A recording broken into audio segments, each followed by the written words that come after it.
Hey pessoal, está no ar o Extra Podcast, local onde falamos dos nossos reality shows favoritos. Eu sou o Rich e a Mola eu tenho a Gabi e a Laura, e hoje nós analisaremos o 10º episódio da 10ª temporada do MasterChef Brasil, que foi exibido nessa terça, 4 de julho, pela Band. O top 12 virou o top 11, a gente tá pertinho do top 10 daquela semana que a gente analisa os participantes com desempenhos gerais, e se não tiver repescagem, né, mas a gente tá chegando aí. Oi Gabi, oi Laura, gostaram do episódio de ontem? Oiê, eu gostei do episódio de ontem. Achei um episódio bem legal. Eu gostei das provas, enfim, curti. Achei um bom episódio. Eu acho que eu achei a primeira prova bem diferente assim do que eu estava esperando para ter esse ano, porque prova desse tipo de confeitaria, né? Sempre é aquele coisa que ninguém fala, mas eu achei uma ideia boa, eu gostei. Não, e hoje tá só entre a gente aqui, né? Não tem nenhum vínculo com a Endemol e participante aqui. A gente pode soltar o verbo. Gente. Vamos aproveitar esse episódio para falar o que quiser falar. Para se tiver críticas e elogios também, né? Mas vamos começar com a prova classificatória, que foi uma prova em equipe com doces de festas, ou seja, uma prova que eu queria muito ter sido jurado convidado, né? Porque assim, doce de festa, gente, pelo amor de Deus. Tinha uns lá que pareciam muito gostosos. Uns feios, mas que pareciam gostosos, né? A Dielen foi a capitã de um time e ela pôde escolher o outro capitão, ela escolheu a Jusileia, né? Que a Jusileia teve então sua chance de redenção, que veio aí, né? Todo mundo que já assistiu o episódio sabe que o time dela venceu, e foi capitã mais uma vez. A divisão ficou a seguinte: a equipe azul ficou com Dielen de capitã, Ana Carolina, Emanuel, Hendrik, Gisele e Seiji. A equipe vermelha ficou com a Jusileia de capitã, Achante, Leonardo, Luma, Wilton e Stephanie. O tempo de prova foi de 2 horas e tivemos os chefes confeiteiros como os convidados, e entre eles, se eu não me engano, eles são todos chefes confeiteiros dos restaurantes dos chefes oficiais, né? Foi bem legal isso, então. Ficou um gancho e um do Lercão Bandão. Que eu falei errado, mas é assim mesmo que eu sou brasileiro. O que vocês acharam aí dessa prova? A Laura falou que era diferente. E você, Gabi? Gostou de uma prova com doce? Você acha que foi um nível bom a exigir? Porque foi uma prova em equipe. Sim, então, eu achei muito legal no sentido de que eles falaram bastante, né, sobre a ideia de ser uma temporada comemorativa e como, tipo, eles conseguiram linkar com bolo de festa, docinho de festa e tal. E eu acho que por se tratar de uma temporada comemorativa, é, é- tem um pouco aquela ideia de que queremos que dê certo, né? E, inclusive, eles falaram, né? Tipo, a Ana Paula frisou que nunca teve uma prova de confeitaria que não tenha dado problema, que não tenha dado BO. E essa acabou sendo uma que não deu, né? Tipo assim, todo mundo conseguiu. Eles conseguiram entregar o bolo bonitinho, conseguiram entregar todos os docinhos. E aí, óbvio que, entre aspas, facilita por ser uma prova em grupo, né? Então, assim, eles tinham tempo hábil de fazer tudo, mas ao mesmo tempo, eles poderiam ter ficado em coisas básicas e tal, e eles ousaram, né? Fizeram um camafeu ali com açaí. Então eu achei muito legal. É claro que a gente gosta quando dá caos, quando alguém não consegue, quando as torres de Eclair derrubam todas as Eclair. A gente gosta também, como telespectador, de ver isso. Mas ao mesmo tempo, eu achei legal a gente ter uma prova de confeitaria onde eles conseguiram entregar coisas em bom nível, especialmente se tratando de uma festa, né? Então, eu curti, achei legal ver que todo mundo conseguiu fazer e que eles fizeram coisas também diferentes, assim. Então, eu gostei, assim, da prova. Laura, e você gosta de fazer doce, né? Você é a doceira do podcast, né? Você tem dificuldades, né, em doces, fazer tantos doces assim de festa com 2 horas no MasterChef e tal. Você acha que foi de boas? Porque realmente não tinha uma reinvenção, não tinha ninguém reinventando uma roda ali, né? Eram uns doces Eu que a gente acho muito conhecia. pouco tempo. Eu acho muito pouco tempo, porque tem muita coisa para fazer doce que você precisa deixar descansar, sabe? Então eu acho isso muito ruim por isso. Por sim, dá para fazer, é lógico, tanto que eles fizeram. Mas, por exemplo, eu fiz um bolo recheado semana passada e eu fiz, tipo, o bolo de anterior, deixei esfriando. Aí, sabe, todo um processo, deixei esfriando, recheio 4 horas. Lógico que ali tem o ultra e tudo, mas é diferente o processo, que aí vai ficar duro, sabe? É bem diferente você fazer um doce com tempo e tempo de 2 horas. Eu acho 2 horas muito pouco tempo para fazer tudo, sabe? Para você garantir que ele vai ficar. Por exemplo, quando você recheia o bolo, você coloca ele de novo na geladeira, depois de confeitar tal. Eu acho muito pouco tempo para fazer esse tipo de prova, assim, né? Mas eu entendo pro que serve o programa. Só que assim, né? Não é muito coisa de chefe, mas eu acho que foi uma ideia legal, né? O que eu acho interessante é porque assim, a confeitaria sempre é temida, né? Chegou o mais temido no MasterChef, a confeitaria. O povo sempre sofre. E fazer uma prova em equipe com confeitaria, eu acho bem interessante. Né? Porque testa que já que tá todo mundo com medo, vai ficar com todo mundo com medo junto. E junto em equipe, pelo menos para sofrer um pouco menos. Mas eu achei que a prova teve umas coisas bem interessantes de ver, porque assim. Os jurados falaram que foi acirrado, tudinho, mas não foi isso que a gente viu. Que o resultado foi quase unânime para a equipe vermelha, né? A equipe azul só teve um voto, porque era do bolo, né? Que o chefe Paulo falou que o bolo é o principal. E se eu não me engano, gente, esse chefe Paulo é o mesmo do Iron Chef Brasil. E tem episódio no podcast onde ele comentou essa temporada, né? Do Iron Chef É ele Brasil. mesmo. É Né? ele A gente mesmo. comentou, um querido, ele ouviu o podcast e tudo. Mas o que eu gosto também de pegar, gente, é que não tivemos só doces, tivemos coisas azedas também. A gente sabe de quem vai falar daqui a pouco, né? De quem foi azedo em alguns comentários. Mas o que eu achei interessante é que Camila se foi, mas ela passou o bastão dela, se quebrou em duas vertentes, né? A rixa com a Shanti, que foi com a Ana Carolina. Né? A Ana Carolina pegou isso pra ela. E a vilania voltou pro colo da Ellen. Né? Porque teve muitas outras coisas.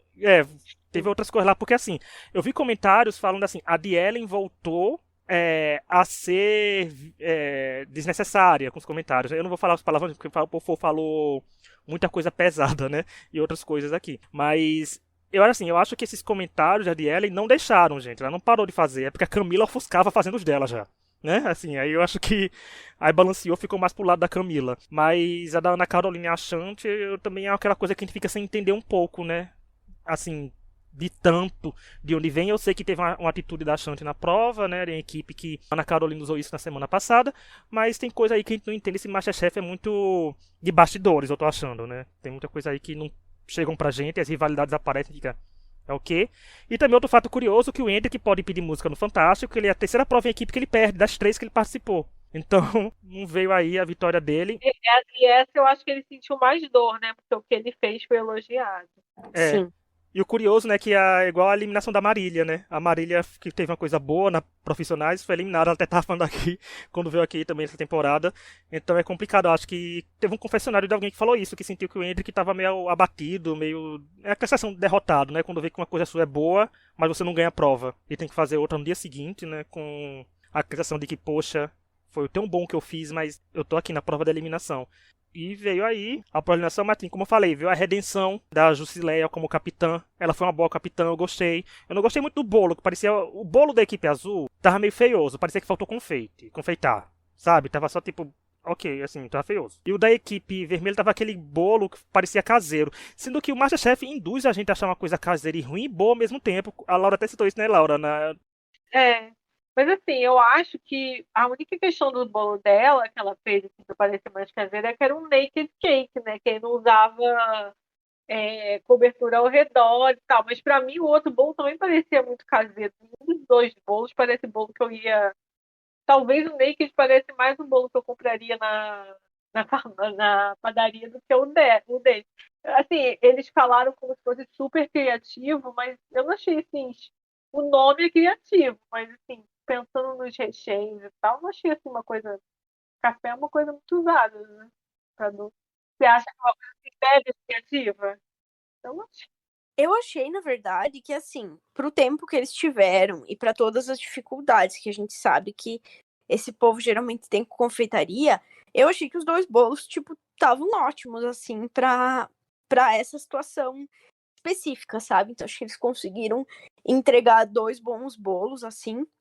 E agora, saindo um pouco da questão gastronômica e entrando aqui na questão telespectadora, eu particularmente amei esse plot da equipe da Jussi vencendo, porque a Ellen debochou na hora que ela foi escolher a Jussi para ser capitã. Ela debochou do bolo de abacaxi com coco, né? E os jurados exaltaram muito o bolo, falando que, tipo, esse bolo teria sido um dos pontos altos da outra equipe. Então, assim, pra gente ir assistindo, né, tipo, a gente gosta, né, o telespectador gosta de ver esse tipo de reviravolta, né. Então, eu amei, assim, que, tipo, a outra debocharam e ela foi lá e venceu, e mais ainda porque a gente mesmo tinha considerado, né, que ela foi uma boa capitã da primeira vez e acabou que não, a equipe dela não conseguiu ganhar. E novamente, a Jussi foi uma boa capitã, só que dessa vez ela teve aí a felicidade de sair com a vitória, né? E aí eu acho que os comentários ali da Dielen só trouxeram mais uma apimentada aí pra essa história toda, né? Esse plot aí da Jussi. A Dielen tem uma dualidade grande, né? Assim, que a gente vê a Dielen, que a Dielen já ganhou até destaque da semana aqui, semana passada. Ela faz uns comentários assim que, pelo menos, se tratando de reality show, é bom pra gente, né? Como a Gabi falou, porque é um comentário que não comete crimes com o comentário dela. Né? Assim, é uma coisa de reality show. Mas ela faz uns comentários, eu acho que quando ela fez, já que a quantidade de comentários que ela faz assim, eu acho que ela sabe o que tá falando, né? Assim, não é aquela coisa que sai sem querer. Eu acho que ela sabe que tá falando porque é uma coisa que já vem de vários episódios e tem interpretações e interpretações. E quando ela fala, gente, o deboche do que criativo, nossa, eu e a Laura no WhatsApp a gente falou na mesma hora quando ela falou isso. Eu tava no WhatsApp, foi Sim. automático, eu falei tanto pra Laura no grupo com o Tonho quanto pra Gabi e pra Isa. Eu falei, pronto, a Dielen aí, ó, olha o que ela falou, que criativo. E foi como a minha falou, foi um arco muito bom porque ela dizer isso. Aí eu fico aquilo, a magia do reality show. A gente sabe que os confessionários não são gravados durante a prova, né? Não tem como uma pessoa sair que tá fazendo a prova e ir lá pra salinha do confessionário e gravar. Eu acho, eu posso estar errado, mas quem vai me corrigir? A Endemol, né? Ou a própria Dielen, que é assim, aquele comentário da Dielen, depois que a gente vê que aquele bolo ganhou, eu acho que é um comentário de raiva, sabe? Tipo, que criativo, ela tava já sabendo do resultado da prova e tava puta com o resultado da prova. Sabe? Porque é uma coisa com aquele sabor que ela jurou que era previsível, né? Ter vencido. Então acho que veio depois, mas como a gente sabe que encaixa, ficou bem redondinho. Qual que era o sabor dela? Era pingado, Café com leite. Era café com leite. Aí, café é um sabor que é normal, tem bolo, assim. Tem doce, tem vários doces que tem sabor de café, leite também, tem bolo, 3 leites, tem vários. Você fica assim, é um sabor assim tão diferente. Eu acho que o nome do bolo, a ideia é assim, mas não acho que seja sabor, assim. Usar fruta em bolo é difícil também. Porque fruta solta bastante água, tudo. Então, assim, claro, não estou falando que é a ideia de um recheio mais criativo do mundo. É uma combinação que é normal, mas eu não acho que seja uma combinação que seja super fácil de fazer. Porque fruta abacaxi, tudo é tudo ácido. Eu acho que, assim, rolou um certo... Eu não entendi, eu não concordo muito com ela pensando no que ela fez, sabe? Tanto que tinha outro doce de café lá, do outro grupo, o brigadeiro. Então eu não acho que seja assim uma parada nossa, tá falando isso que é criativo como se o seu fosse uma coisa mega criativa. A coisa mais criativa foi do outro grupo, foi o negócio, o camafeu de açaí, na minha visão. Sim, concordo 100%. Tipo assim, é muito isso que tu falou. Não é como se ela tivesse entregado, sei lá, um brigadeiro de queijo. Que foi um desastre, foi. Mas é um negócio, tipo assim, um pouco mais fora da caixa, né? Eles entregaram um bolo de café com leite. Vocês querem, tipo, sabor mais comum do que café com leite, sabe? Deixa eu fazer. Eu achei engraçado que todo mundo. O brigadeiro de queijo ficou muito, né? Falado assim. Mas tem uma brigadeirinha aqui que vende brigadeiro Romeu e Julieta no coisa normal deles. Minha mãe ama, minha mãe come muito. Então, sei lá, eu achei engraçado que é super, super diferente, né? Mas aqui tem muito. Eu já comi muito brigadeiro de queijo há muitos anos, quando eu era mais nova também. Então eu acho engraçado, assim, que é super diferente, né? Também mostra muito da região e tal, mas aqui é normal. O Henrique até respondeu o tweet do podcast quando a gente falou isso, falando que foi erro de nomenclatura dele, deviam ter chamado de outra coisa. Deviam ter chamado de outra coisa, porque aquele não tava nem bom, nem brigadeiro, nem queijo, né?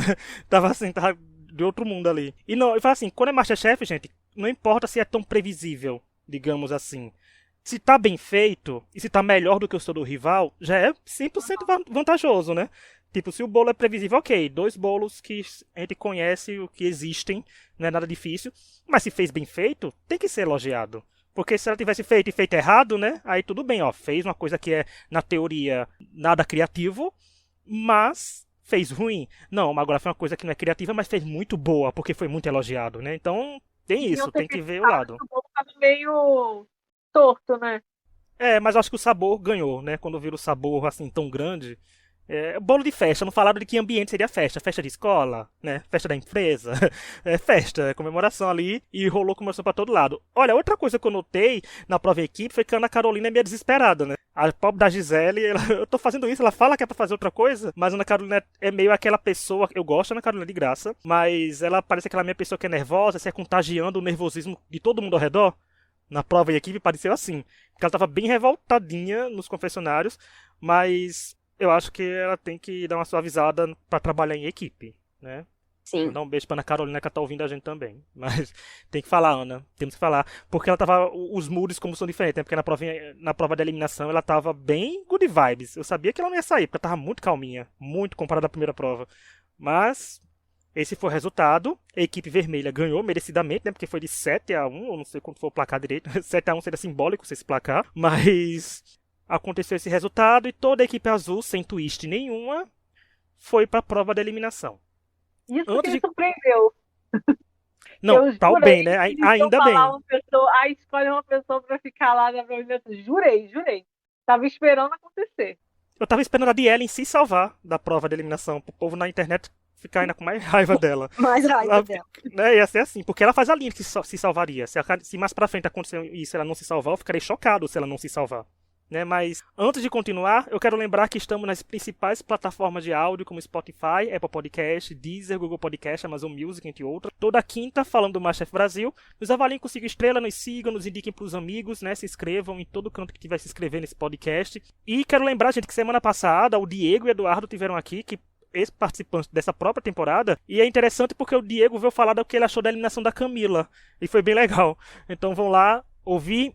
E que segunda tivemos um extra off, onde eu, a Laura e o Coleto falamos se filmes de super-heróis estão saturados ou não. Então se você curte também outras coisas sem ser reality show, vão lá ouvir. É o episódio anterior a esse.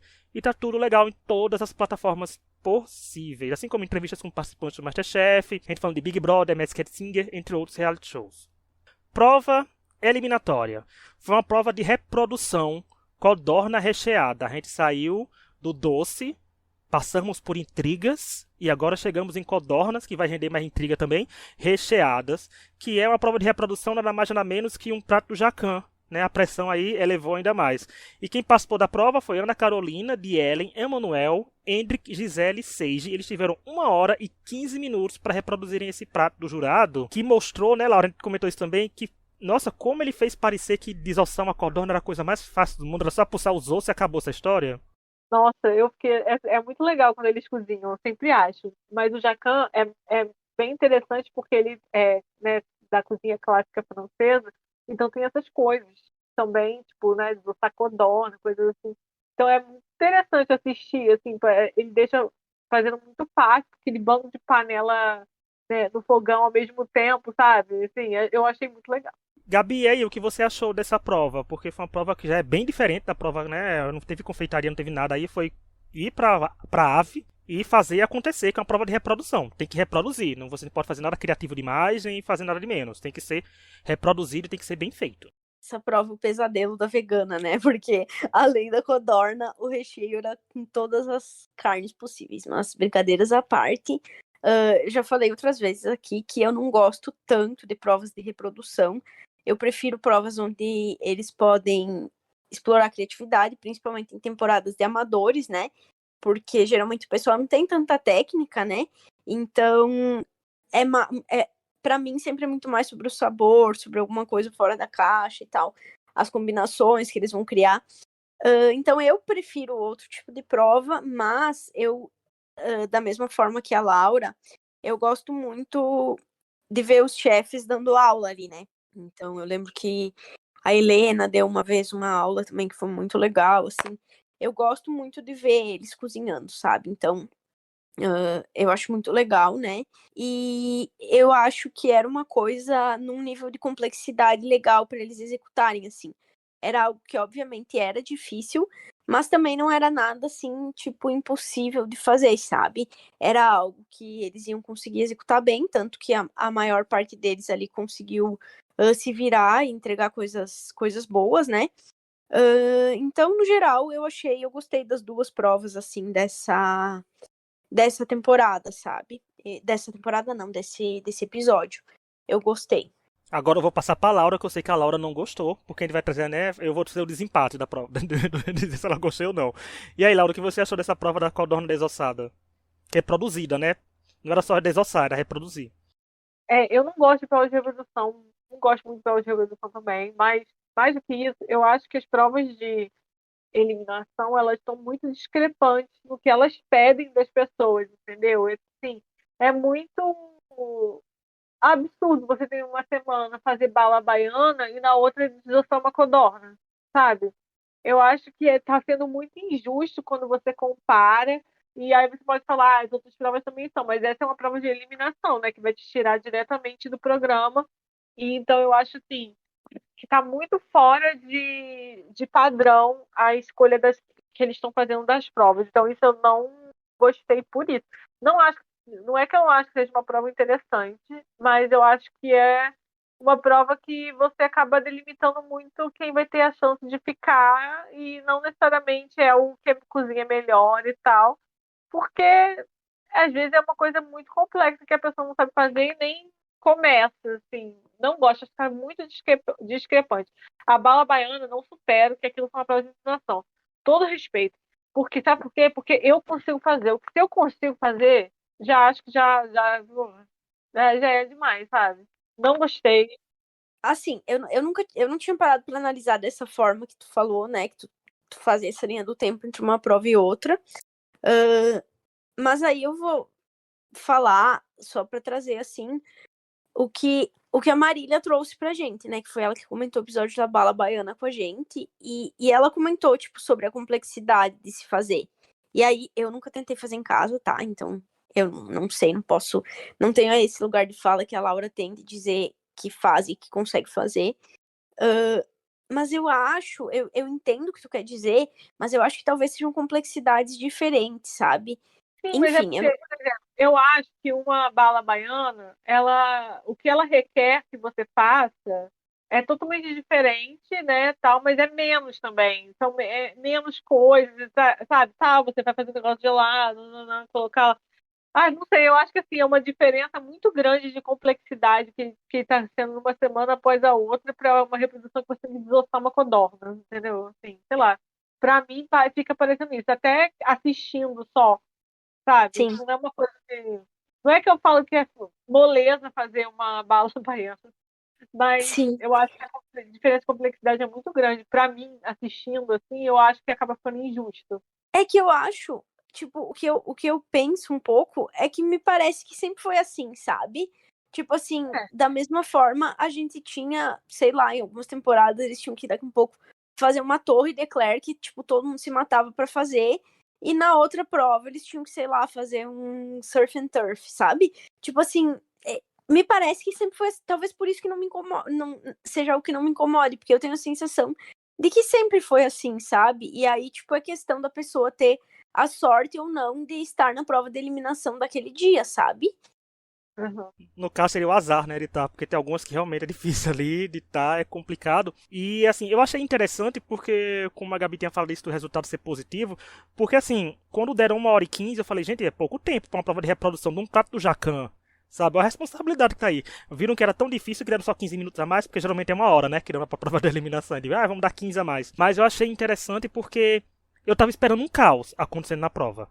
Porque o Masterchef é isso, dá pouco tempo para você caótico. Eu até comentei na hora, nas redes sociais, né? São tantas redes sociais agora que tem que a gente sabe nem qual a gente tá comentando mais o Masterchef. Aí eu falei assim, gente, dá um pouco tempo, eles querem um caos, mas isso prejudica o nível do programa. Olha, eu recebi um plot twist positivo, não prejudicou tanto o nível. Tivemos muitos elogios nessa prova, inclusive elogios que foram elogios grandes mesmo, né? Não foi um elogio de qualquer coisa, foi um elogio de mandar Sim. fazer esse prato em restaurante. Então a gente espera que os jurados são renomados, a gente espera que quando eles fazem isso, estavam realmente bom, porque eu acho engraçado quando o povo fala. Eu sinto que os jurados estão forçando o comentário. Gente, existem tipos de forçar o comentário dos jurados, mas tem coisa que quando eles falam de sabor, a gente tem que concordar, porque ele pode forçar uma coisa tá bonita, claramente estando feia. Né? Assim, estando feio, a gente pode dizer. Mas ele dizer questão de sabor, a gente não pode contestar, porque infelizmente é uma coisa que a gente não tem acesso, né? Aos sabores daqueles pratos. Um prato poderia estar saborosíssimo ali, uma codorna saborosíssima, a gente não sabia. Né? Por mais desengonçada que parecesse aquela codorna, poderia estar a mais gostosa de todos ali. Então, isso a gente tem que concordar com os jurados. A questão a gente pode reclamar de estética, de tudo, mas do sabor, a gente não tem como bater de frente com um jurado que tem estrela Michelin. A gente não tem nenhum aqui. Né? O máximo de estrela que a gente tem é o like de vocês aí no podcast. Outra coisa que eu acho que talvez, tipo assim, facilitou um pouco, porque realmente gente, eu não tô dizendo que é fácil fazer uma codorna desossada, recheada, blá blá blá. porque, obviamente, eu não faço ideia de como que se faça isso, mas eu acho que talvez, tipo, uma das grandes complexidades ali fosse o molho que eles deram, tipo, praticamente pronto, né? Eles só precisavam adicionar o chocolate e a manteiga. E aí, a partir do momento que tu teve uma aula onde o Jacão mostrou exatamente o pedaço que eles tinham que colocar de chocolate, o tanto que tinha que colocar de manteiga, sabe? Assim, não tô dizendo que é fácil, tô dizendo que talvez, tipo, essa foi uma coisa que eles criaram ali para diminuir um pouco essa complexidade também, sabe? Porque a gente sabe que muitas vezes o que acaba encrencando ali o pessoal é o molho, né? E, tipo, é complexo, é muito complexo ter que fazer uma reprodução, mas ao mesmo tempo, algumas coisas ali acabam sendo, entre aspas, mais fáceis, porque o Jacan foi lá e falou: olha, vocês vão colocar essa codorna no vapor, vocês vão deixar ela entre 12 e 15 minutos. Talvez alguns deles ali, se tivessem que fazer uma codorna numa prova que não fosse de reprodução, tipo, e eles tivessem que fazer, sei lá, uma codorna no vapor e eles não tivessem tido aula, eles não saberiam quanto tempo eles teriam que deixar para que essa codorna não ficasse crua ou não ficasse, tipo, muito cozida, sabe? Então, é claro que existem algumas coisas que acabam sendo mais complexas, mas existem algumas outras pequenas coisas que eles vão fazendo ali que acabam também facilitando de alguma forma o caminho deles, justamente para que a gente consiga encontrar ali uma prova onde não seja tão fácil, mas onde eles consigam também entregar e ter um bom desempenho, né? Porque o objetivo também não é que seja só aquele caos e que ninguém consiga entregar nada, né? Pra mim, uma das melhores coisas dessa prova foi a Helena falando voa, povo, voa, assim, porque a única coisa que podia voar tava toda desossada nos pratos das pessoas ali, né? Então, ela mandou o povo voar e as codornas lá desossadas. Coitada, Helena, você foi muito malvada com as codornas. Não respeitaram os corpos das codornas ali, né? Sendo preparadas. Olha, a gente agora falaria do resultado, mas hoje, essa semana, eu vou fazer diferente, que eu vou trazer a polêmica da semana pra agora, né? Pra depois falar depois falar do resultado, porque a polêmica aconteceu durante o processo e resultado. Então, pra gente manter uma linha cronológica, né? Vamos lá. E é uma polêmica assim, não é uma polêmica grande que rompeu todas as redes, mas foi pontuada. Eu fui no Instagram, eu vi que falaram. A Gabi trouxe print do Facebook, que o povo falou também. Então, vamos lá. Durante as avaliações da prova da eliminação, a Helena falou o seguinte comentário para Ana Carolina. Eu acho que você já pode levar um restaurante francês para quebrada. E a Ana Carolina até brincou, vai ser o Le Quebrandé, Le Quebrandé. Eu achei maravilhoso, ela devia patentear esse nome mesmo, porque, né, é ótimo. Eu achei ótimo. Dá um nome de episódio de podcast culinário, gente, também. Dá aí a dica para você, já que a gente tem um nome de podcast geral. Mas, pois bem, depois disso, cortou para um confessionário da Jusileia, falando a seguinte frase. Gente, eu copiei exatamente igual que tá o confessionário dela, hein, gente. Fazer um restaurante francês na quebrada, Ana não vai nessa não. Eu acho que não vai dar muito certo não. Isso gerou alguns comentários, porque assim, tem o poder da edição, que enquanto a Jusileia falava isso, que ela riu no final, que podia ter feito num tom descontraído ou não, depois a gente vai ver que tipo de problemática isso pode causar, mostrou ela muito séria durante a fala dela falando isso. Então mostra que torna o confessionário dela mais sério do que o humorado. Né? O poder da edição traz esse tom pra gente. Né? E gerou uns comentários nas redes sociais. O print que a Gabi trouxe do Facebook, que também, né, eu copiei exatamente como é que tá no Facebook, sendo que sem os erros de português que a pessoa tinha postado. Ela botou assim: alguém da quebrada tem grana para estudar culinária? Acho ótimo, mas muito estranho. É um comentário meio não, completamente problemático, né? Tipo, acho ótimo, mas muito estranho. E eu fico assim, como participante de reality show, os participantes de reality show têm que ter cuidado no que vão falar, porque vão estar validando tópicos de assuntos para nós telespectadores comentarmos, né? Então não sei qual foi a intenção que a Jussi falou isso, né? Se ela sabia a problemática dela questionar esse negócio, porque acabou deixando outras pessoas questionarem também. E isso foi, gente, o puro suco do elitismo, quando a pessoa pergunta se alguém da quebrada tem grana para estudar culinária, como se não existisse faculdades públicas de gastronomia, né? Tipo assim, tem acesso, pessoas têm acesso. Nem todo mundo, gente, também que faz uma faculdade particular faz também com dinheiro, né? Tem bolsas de estudos. A culinária francesa e também acho que quando você fala isso é uma questão muito muito limitante, né? Eu tive um professor na minha segunda faculdade que ele falou um negócio que hoje em dia as pessoas foi totalmente elitista. Porque hoje em dia as pessoas não estão estudando coisas tipo ah, na sua camada social, tipo, para virar eletricista e tal. É uma coisa totalmente ridícula. As pessoas têm talentos diferentes, elas têm e eles têm, não podem depender do seu local na sociedade, né? Às vezes você está perdendo um talento incrível para culinária porque a pessoa não tem dinheiro para estudar. Então, quando você oferece tal, oferta, e assim, vamos falar a verdade, a culinária, para mim o que mais pega é que a culinária francesa não é uma culinária de alimentos assim super específicos que a gente não tem no Brasil, né? A culinária francesa é uma culinária que tem um apelo mundial porque ela passeou muito e ela usa de ingredientes que a gente encontra em vários lugares, como você fala, o ratatouille, são legumes e verduras, quiches, é, eles usam muito aves e não é uma parada assim, muita batata, não é uma parada assim, nossa, que a gente nunca viu na vida, tal. Tanto que vários pratos que o Jacan faz e que eles comentam lá são originários da culinária francesa. A culinária francesa é base de várias culinárias, várias gastronomias. Então, assim, eu acho extremamente elitista falar isso e age como se não fosse uma culinária que a gente já estivesse assim, usual a comer. As pessoas estão acostumadas a comer várias coisas da culinária francesa, né? Não, e isso de grana parte da culinária, pô, você esquece também que é uma temporada amadora, né? Não pode ter ninguém formado em gastronomia no MasterChef amador. Só os jurados, né? Tipo, não tem... Se eles tiverem feito um E curso as de pessoas gastronomia, tem que estar no podem. profissionais. É. E a pessoa... E como até a Helena Rizzo perguntou pra Ana Carolina qual livro ela estava lendo, né? Então, assim... E era um livro francês, se eu não me engano. Então as pessoas podem estudar, gente, as pessoas estudam, têm acesso aos livros, têm acesso às aulas por cursos que pagam na internet com preços mais acessíveis, tem tutoriais no YouTube, a pessoa aprende às vezes assistindo. Existem várias maneiras de você aprender o básico, né? Tipo, tem uma base, tem uma ideia, tem uma noção de como fazer aquele prato. Então é muito, como a Laura falou, aquele comentário do curso dela, que fizeram assim, porque assim, as pessoas já quebrada, não tem grana para achar culinária, a pessoa acha ótimo, mas é muito estranho. Quer dizer que elas só deviam fazer coisas, não ter coisas maiores, né? Não sonhar alto, não tentar buscar uma coisa melhor. Se tiver, tipo, a pessoa quer ser culinária, quer ser cozinheiro, vai ter que depender de onde nasceu, para poder ser cozinheiro, né? Assim, não vai poder estudar porque quer.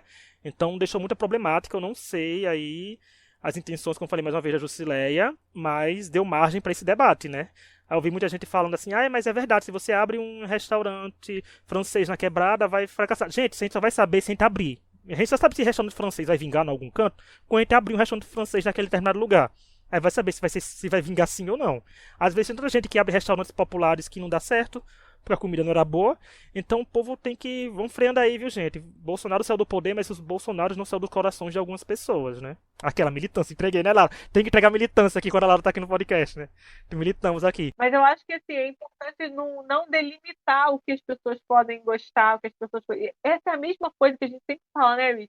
Ai, da culinária de mãe, que acaba delimitando, é a mesma coisa, assim, sabe? Ah, é coisa de mãe, faz em casa e não tem espaço em outros lugares. Ai, me dá essa mesma sensação, então não gosto. E você, Gabi, o que achou aí? Você também que trouxe esse print do Facebook, viu mais coisa por lá? Como é que você interpretou essa fala? Que a gente comentou também lá no nosso grupo do WhatsApp. Eu achei também que foi uma fala muito infeliz. Eu acho que vocês já pontuaram muito bem tudo que tinha que pontuar sobre isso. Eu gostaria até de, se tivesse oportunidade, entender com a Jussi o que ela, tipo, qual era a intenção dela com esse comentário. Que eu achei bem infeliz, assim. E eu acho que as pessoas precisam entender também que muitas vezes as pessoas não gostam de determinadas coisas ou acham que não gostam porque elas nunca tiveram acesso, sabe? Então, tipo assim, às vezes uma pessoa realmente ali da quebrada, tipo, não vai ter condição de ir num restaurante francês lá nos Jardins, sabe? Agora, a partir do momento em que tu democratiza, que tu leva para o lugar daquela pessoa, as pessoas podem gostar, elas podem passar a ter acesso e a partir daí vai se criar uma outra realidade, sabe? Então eu acho que assim, é muito raso a gente achar que grupo A, B ou C não vai gostar de tal coisa por determinada característica, sabe? Então, eu também achei que não foi um comentário legal e outra coisa que eu acho que merece ser pontuada também é o fato de que existem N papéis dentro de uma cozinha. E o trabalho na cozinha, ele é muito pesado, né? E, assim, sempre soube que o trabalho na cozinha era pesado, mas ter tido a oportunidade de trabalhar num restaurante, ainda que não dentro da cozinha, me fez perceber o quão pesado é, que é muito mais do que eu pensava, do que era, né, de fato. Então, assim, tem muitas pessoas que vão começar a trabalhar dentro de uma cozinha, às vezes, tipo, daqui um pouco lavando louça, ou daqui um pouco, tipo, só numa praça ali fazendo mise en place, e que às vezes nem vão ter tido a necessidade de ter passado por um curso de gastronomia e depois vão aprender as coisas de forma autodidata também. Então, assim, são N realidades que esse comentário desconsidera, sabe? Né? Então, enfim.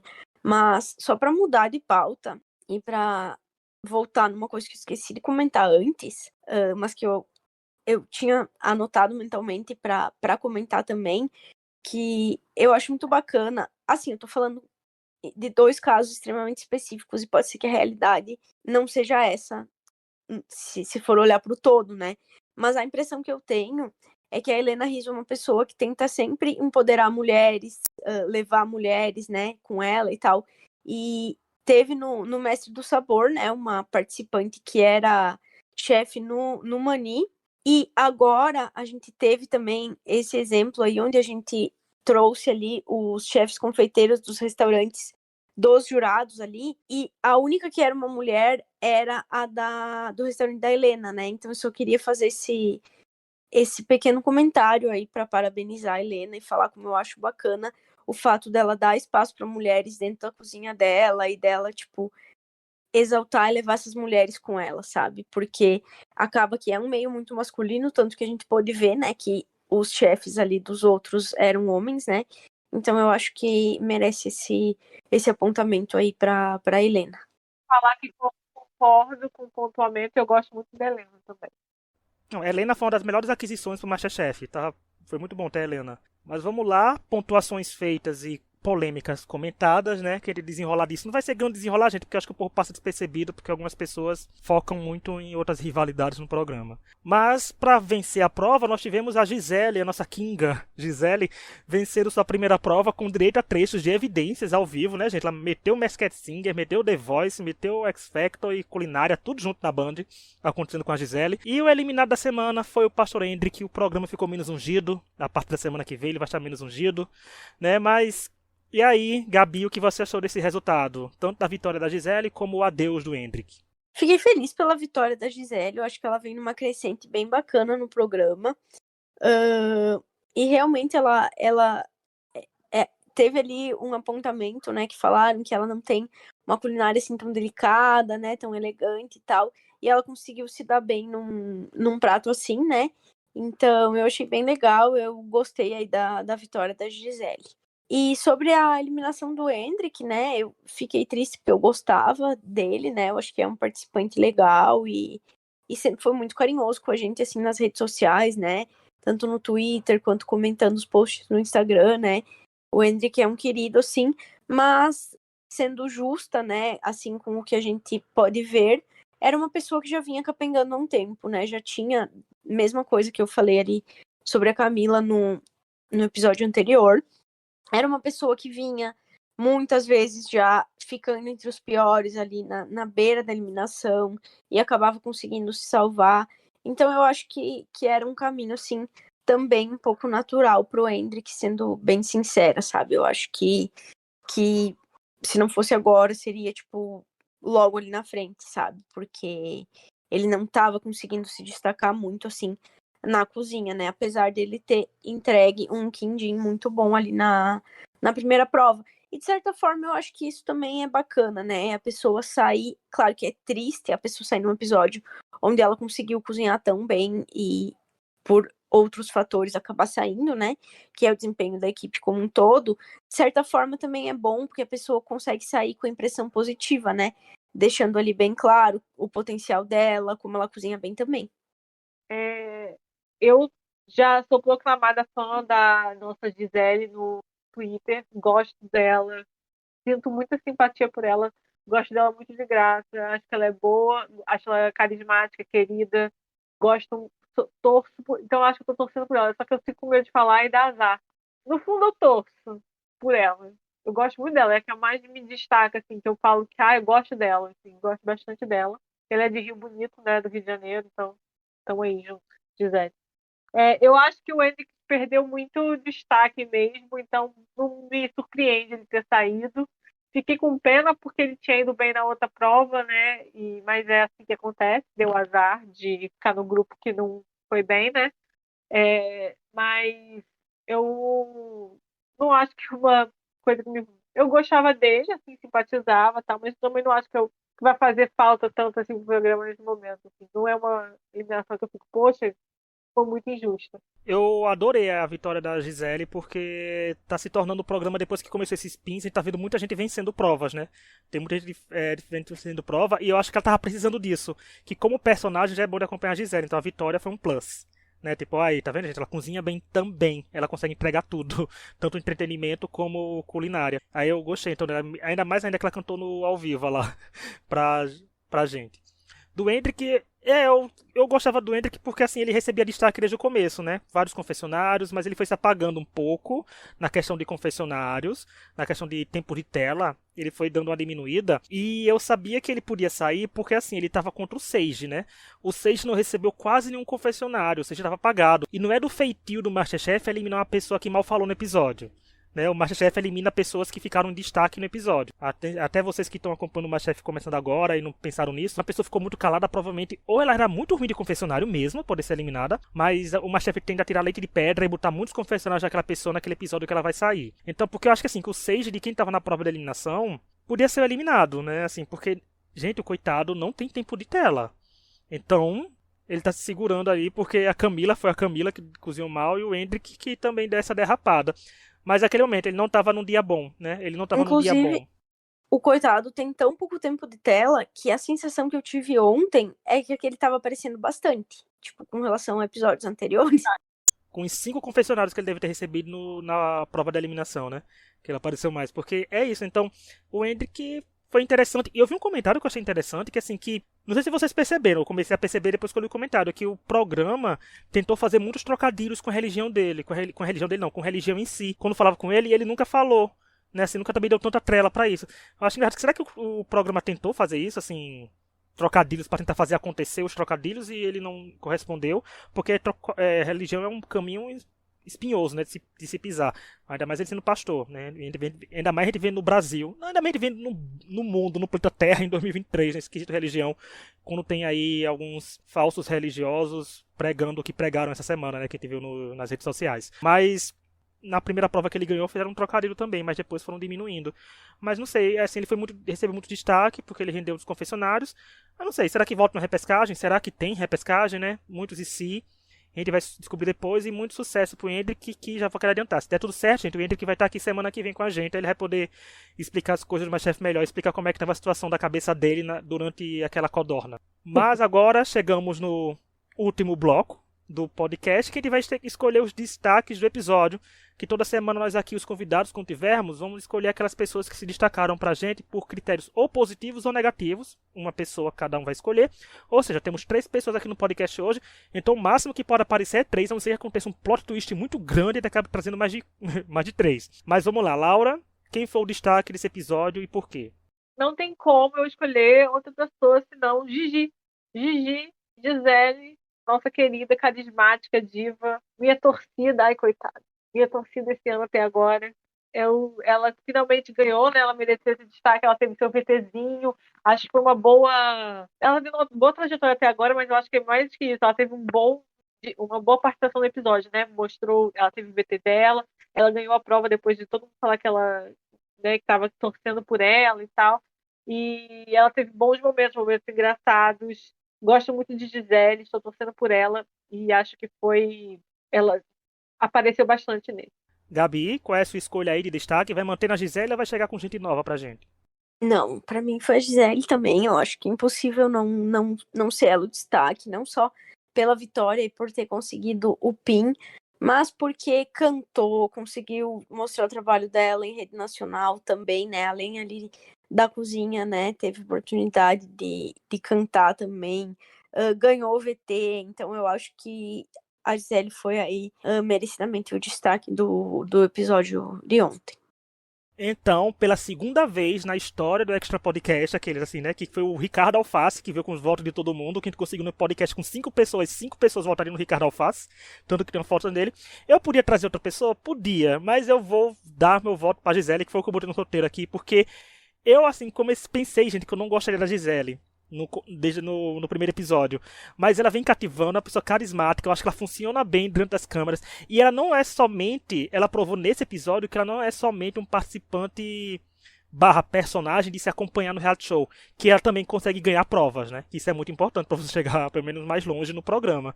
Então acho Sim. que ela merece tudo. E como assim que eu me lembro que eu dei o destaque para Jusileia uma semana, falando que ela teve o VT da semana e foi tudo sobre ela. Eu também, a Gisele foi uma pessoa que esteve presente durante todo o episódio, com o personagem no começo, no meio, no fim e o VT da semana. Então aconteceu tudo, deu medo na Laura. A Laura ficou logo quando viu o VT da Gisele, a gente pensou que se despedir dela essa semana, né? Falou assim, não pode ser. Ela ficou logo tremendo, nervosa. Teve cachorro chorando e criança latindo. Foi gatilhos acionados e que o Masterchef gosta de pregar essas peças na gente. Uhum. E dizer que ela é carismática demais, gente. Ela tá mostrando carisma maior a cada episódio. Eu gosto do jeito dela, que ela não dá a mínima pra algumas pessoas do que algumas pessoas falam, sabe? E isso é sensacional porque ela transmite isso em falas. E rende bons confessionários e rende bons comentários em qualquer momento. Então, Gisele, maravilhosa. E tá vendo? Ela foi de chapéu de vaqueira e não ganhava a prova. Foi de boné, ganhou. Tá aí, Gisele. Seu novo mood tem que ser esse. Seu look do boné pra ganhar destaque. Tá aí, Gisele com uma foto sozinha, né? No destaque da semana de sexta-feira. Que é quando o post vai ao ar. Eu quero fazer isso assim, gente. A única pessoa que eu não me engano dessa temporada que foi eliminado quando teve o VT foi o Eduardo. Será que ele volta na repescagem? Vamos deixar em aberto aí esse questionamento aí pra vocês. Porque todo mundo que tá recebendo não tá saindo mais.